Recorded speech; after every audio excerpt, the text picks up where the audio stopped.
안녕하십니까. 정통경매 사령석 정경사TV입니다. 오늘 이 영상은 6월 달에 제작해서 올린 영상인데, 이 사건이 입주 여건으로 봐서 상가 어떤 배우지라든지 지하철역 적분도 아예 지하철역에 접해 있습니다. 해서 낙찰을 예상했는데, 비록 1회 유찰 후 감정가 80%를 약간 상회한 선에서 낙찰을 예상했는데 유찰이 됐습니다. 이건 합리적으로 봐서는 뭐 한 번 더 유찰되는 게 당연하지 않나 하는 견해도 될 수 있지만은, 제가 보기에 경매 물건 부동산 입지 여건은 제조업 분야가 아닙니다. 뭐 유사한 어떤 재료를 넣고 유사한 재질을 넣고 어떤 물건을 완성한다든지, 그러면 뭐 조건이 비슷한 물건들이 생산될 수 있겠지만은, 특이성을 가지고 있죠. 어떤 독특한 그런 위치라든지 해서 그 매너리즘에 빠진 어떤 건물 관리 말고, 뭐 요새 숙박업소도 굉장히 불황이라고 그러지만은, 뭐 야놀자라든지 디지털 홍보를 잘 활용을 하고 그에 걸맞는 여건을 갖추고 영업하는 경우, 수익률에서 자부심을 갖고 제작하는 유튜브 영상도 많습니다. 이 역세권 지하철역에 접해 있다는 그 위치는 비슷한 여건을 가진 부동산 물건이 또 이 경매에 나온다고 장담 못하는 그런 입주 여건을 갖추고 있습니다. 본물건은 사건 번호 2023 타경 58427, 감정가 40억 9,100, 최저가 지난번 한 번 유찰되고 두 번 2회 유찰돼서 감정가 64%, 26억 1,800이 진행됩니다. 그리고 청구 금액이 이 화살표 있는 거는 제가 바로 직전 영상에 권리분석 17개 항목에 대해서 쭉 한번 대략적이나마 정리해 놓은 게 있습니다. 청구 금액 28억 7천 이면은 낙찰될 가능성이 어떤 감정가 이런 대비해 봤을 때, 채권 남서울 농협 이래는 또 금융권이고, 이게 개인이거나 어떤 금융권 법인명이 아닌 그런 어떤 법인명이 기록됐을 경우에는 대리점 물건 담보, 납품받은 물건에 대한 담보로 서로 주고받은 그런 저당권도 있습니다. 그러니까 신뢰할 수 있다는 얘기죠. 금융권 어떤 채권자고 청구 금액 28억 7천은 취하 가능성이 적다, 일단 이렇게 판단하시고, 또 별거 아니게 작게 써있지만 항상 기재되는 배당 종기, 뒤에서 보시겠지만은 선순위 임차인이 있으면은 전입, 점유, 확보, 상가임대차, 주택임대차 똑같습니다. 그러니까 점유, 그 공간에 들어간 그 날짜, 점유, 확보, 전입, 이 대항력이 주어지고, 그 다음에 확정일자, 계약서, 부동산 임대차 계약서에 확정일자를 받는다든지, 사업자 등록을 하고 확정일자를 받는다든지 하고, 그러면 우선 변제권이 확보되는 겁니다. 이 수많은 어떤 경매 당사자 채권자 중에 순서가 정해진다는 얘기입니다. 확정일자, 일자로. 근데 그래놓고 배당 종기라고 언제까지 배당 신청을 해야 배당을 해준다는 그런 의미가 내포되어 있는 건데, 그 시기까지 배당 신청을 안 했다. 그럼 운선 변제권이 주어지지 않고 낙찰자가 별도로 물어줘야 되는 돈이 되는 겁니다. 상당히 중요합니다. 그러니까 배당 종기를 보시고 임차인인 경우에 이 날짜 이전에 신청을 했는지 필히 점검하시기 바랍니다. 그리고 지시외 건물, 권리외 건물 두 가지가 있습니다. 이 기록되는 게 주요사항에. 지시외 건물은 들어오는 few moment, 덤으로 넘어온다는 얘기입니다. 덤으로. 그러니까 이 낙찰대금 법원에 내면은 별도 대가 지불 없이 소유권이 확보되는 그런 물건입니다. 자, 이 경매 날짜는 예상이 빗나간 걸 지금 현재 영상 보시는 분들은 다행으로 생각하시고, 이 낙찰 추천 입찰가는 맨 마무리 부분에 제시하겠습니다. 자, 세입자 보니까 복잡합니다. 당사자가 뭐 얼핏 봐도 한 10분 이상 되는 것 같은데, 이런 경우에 입찰 보는 입장에서는 말소되지 않고 인수, 살아서, 등기부등본에 살아서 내가 잔금 주고도 안 없어지는 거. 등기부등본에 안 올랐더라도 이 주택임대차하고 상가임대차보호법이 예외적으로 물권적 효력을 대항력하고 우선 변제권이 내는 건 물권에만 인정되는 권리였습니다. 물권적 효력을 성질을 지닌 채로 나한테 인수되는 게 중요하죠. 입찰 보는 입장에서는. 자, 이 빨간 화살표입니다. 말소기준 권리는 남솔농협. 항상 임차인 많을 때 이거 뭐야 이것도 이러지 마시고 말소기준 권리 날짜를 먼저 딱 기재를 하십시오. 2022년 6월 9일 농협입니다. 이 날짜하고 비교해갖고 앞서서 전입 들어오면은 상가 임차인도 1층 상가, 2층 상가 이런데 2층 상가 여기도 전입으로 기록이 됐습니다. 사업자 등록 슬러시하고 사업자 등록. 하지만 그에 앞서서 주택임대차하고 똑같이 점유이전 그 공간을 확보하는 그런 개념으로 전입 동일한 용어를 사용합니다. 자, 이 건에서는 말소기준권리 2020년 6월 9일 이 상가 이 건물 자체의 어떤 뭐 건축물 대장상 근린 생활시설이라든지 생활 편의시설이라든지 그런 어떤 용도 건축물 대장상의 용도가 중요한 게 아니고 실제 사용 용도에 따라서 길이 갈라집니다. 상가 임차인인지 주택 임차인인지.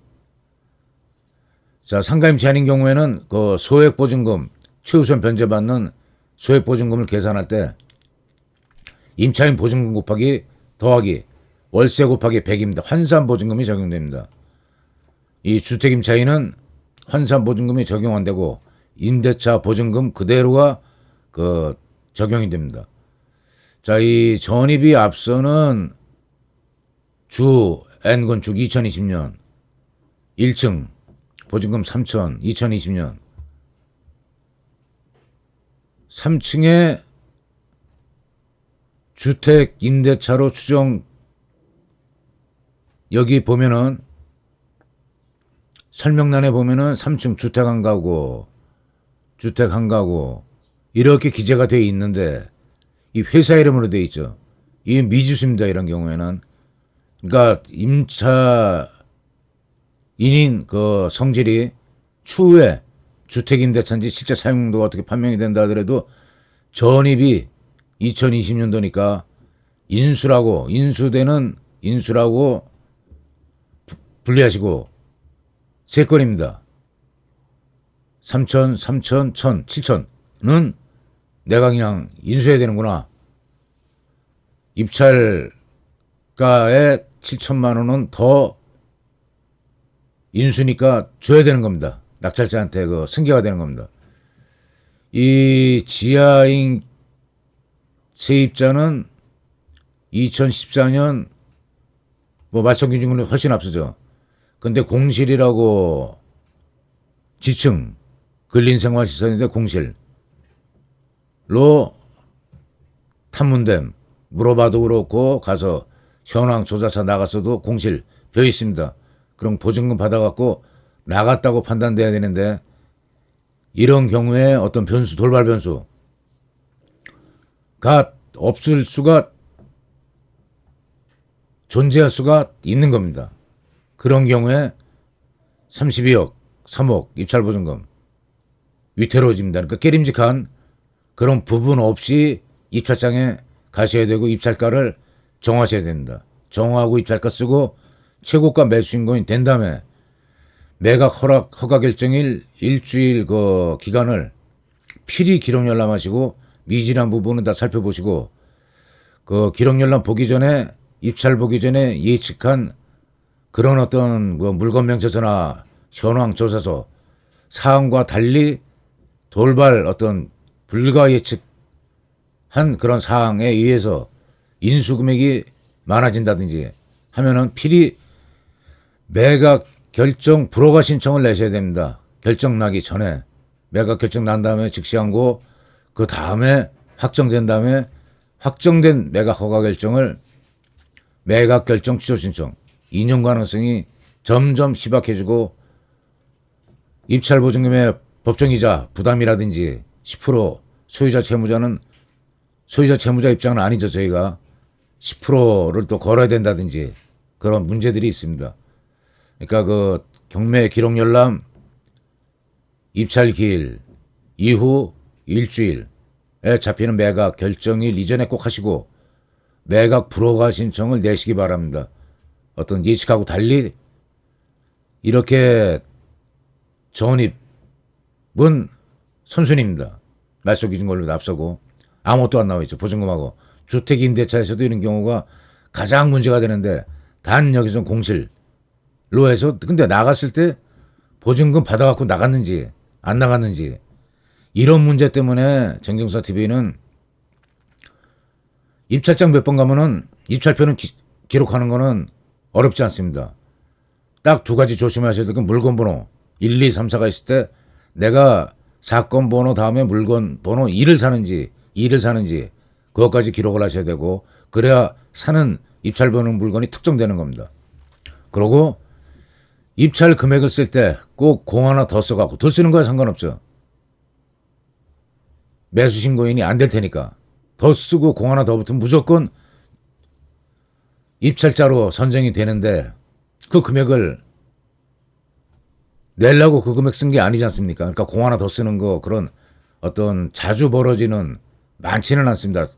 하지만 귀하지 않게 벌어지는 그런 케이스가 발생하지 않도록 두 가지 조심하시고 하면은 뭐 권리 분석만 정확히 하신다면 입찰장에 굳이 동행을 안 하셔도 되는데 경매 기록 열람은 제가 정경사 TV 그 자부심 갖는 게 경매 어떤 투자 경험이 한 30년 이상 됐고 법률 전문성에서도 경매 분야에서만큼은 뒤지지 않을 자부심을 갖고 일처리를 하고 있습니다.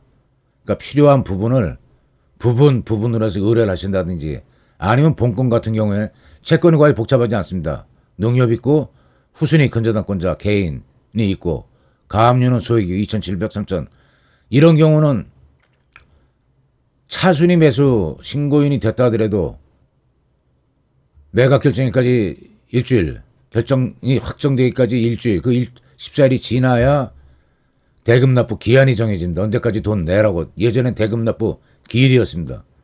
기한 이전에는 소유자 채무자는 어떤 권리가 있냐. 이 경매 신청한 채권 전체를 변제하면 좋지만 경매 신청한 채권 농협 이거를 변제하고 경매 취소 취하 아닙니다. 취하에는 최고가 매수인 동의가 필요하다 해서 어려운 문제로 생각을 하는데 경매 취소에는 별도의 절차가 있습니다.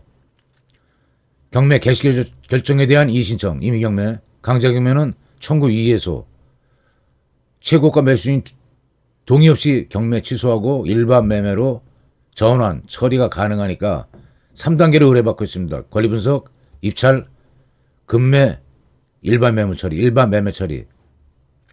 그러니까 그 필요하신 분은 그 이메일하고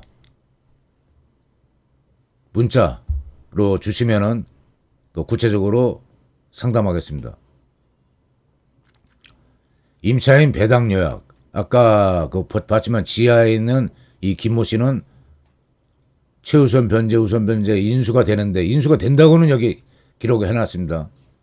이거 참 이게 인수가 된다고 그러는데 아무것도 없죠. 보증금도 없고 확정일자 배당 요구도 없고 그러니까 이런 경우가 변수가 될 수 있다는 거. 그래서 어떻게 보면은 제가 경매 강의 영상 만들지만은 물어볼 수 없는 게 얼마나 답답합니까? 이 주어진 자료 갖고 그냥 정확한 분석 자료를 내야 되는데 차질이 남은 손해 발생되는 겁니다.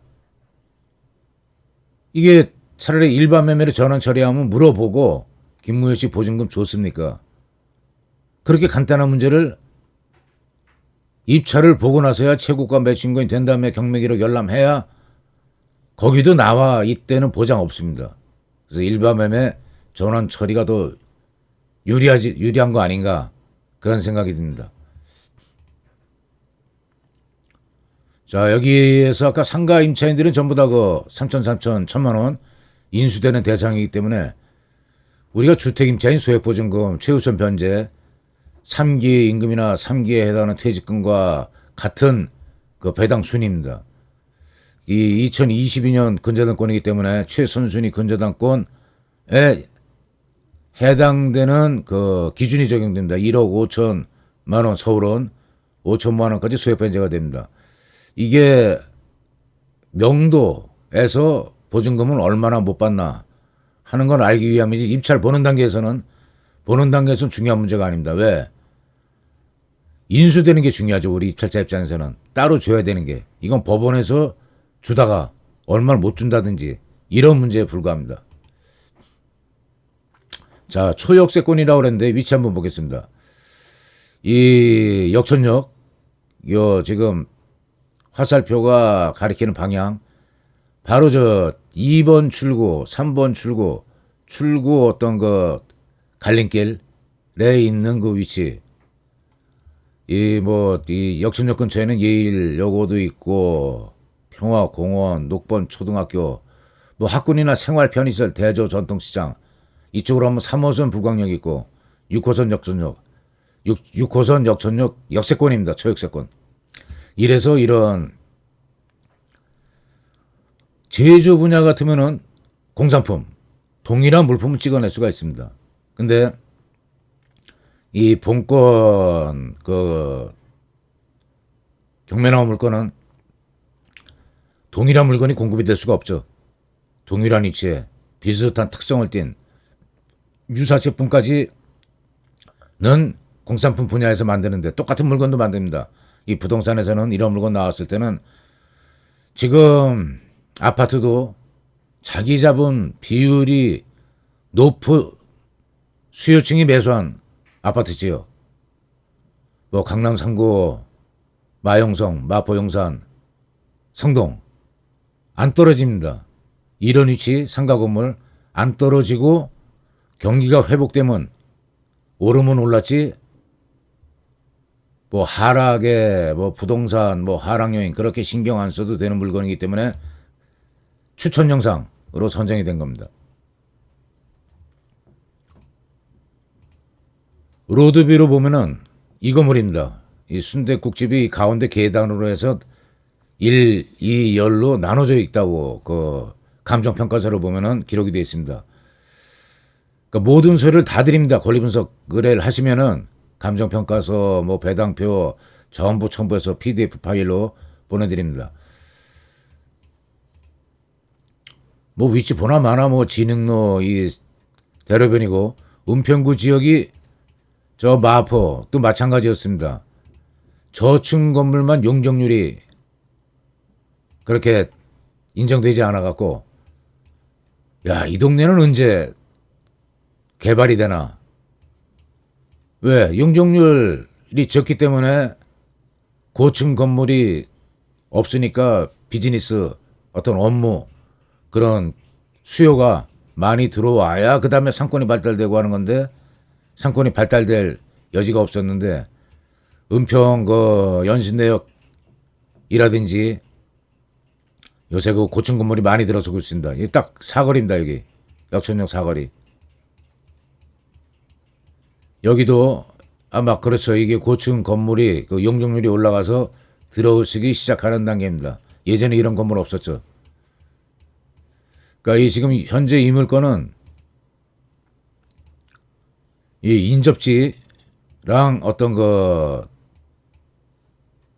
같이 공동으로 주상복합을 한번 그 자금력이 있으신 수요자분들은 입찰 보시고 이 인접한 그 상가 합의를 보시든지 추가 매수를 하시든지 가능한 그런 저기 상가 건물입니다. 자, 그다음에 현황 조사서는 그 아까 그 자세히 봤기 때문에 4층 뭐 보일러 시설 등 추정되고 이 건축물 현황도 발견하지 못함. 이 법원 직원이 개시 결정 떨어지고 일주일 내지 열흘 그 기간 내에 현장에 가서 현재 누가 점유하고 있고 누가 사용하고 있고 벼에 있는지, 아니면 뭐 유치권 행사한 프레카드라든지 누가 점유하고 있다든지 그런 걸 결과를 기재한 서류입니다. 물건 명세서는 아까 그 현황 저서서하고 달리 보증금, 차임 좀 구체적으로 나옵니다. 전입신고일자, 확정일자는 받았는지, 배당 요구는 했는지, 이런 어떤 그 관계를 기록한 그런 서류입니다. 자, 이 문건 접수 내역을 보는 거는 이 물건에 현재 인수되는 그 선순위 임대차 보증금이 한 7천만 원 밖에 안 되기 때문에 그게 갑자기 뭐 늘어나서 3, 4억이 되고 그런 건은 아닙니다. 본건은. 반복되는 얘기지만은 이 통계라는 거는 유사 사례가 많아야 되는데, 뭐 저기 지지율 어떤 그 여론조사기관에서 할 때도 표집 대상 이 1000명이냐 뭐 1000명 이상이냐 1000명 이하냐 갖고 신뢰도로 따지는데, 이 상가 건물, 상가 주택 이런 경우에는 매매 사례가 우리 아시다시피 흔하지 않기 때문에 신뢰할 만하지가 못합니다. 이 프로테지는 들쭉날쭉하죠. 아주 그런 어떤 분포로 보이지 않고. 자, 그럼 낙찰가율은 은평구 대저동의 상가주택 나름대로 이 산출된 프로테지가 있습니다. 그 70, 56%짜리도 있고 80%에 근접하는 경우 별반 없습니다. 그러니까 이제 유찰됐다고 봐야 되는데, 일반적인 프로테지에 의해서.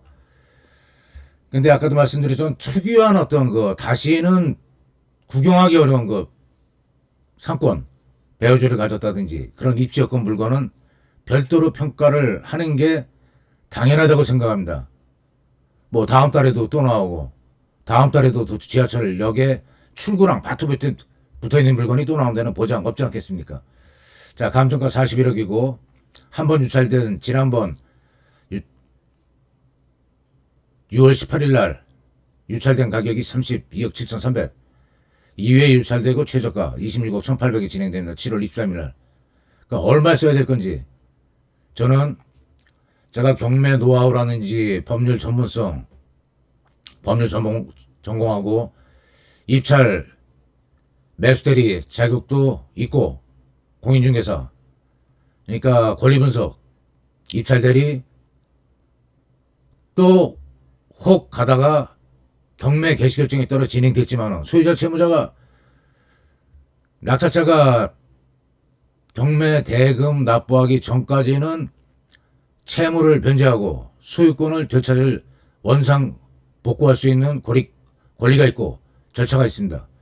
강제경매는 청구 이유에 관한 소, 임의경매는 부동산 개시결정에 대한 이의신청으로 해서 일반 매매 처리까지 3단계로 의뢰를 상담 및 의뢰받고 있습니다.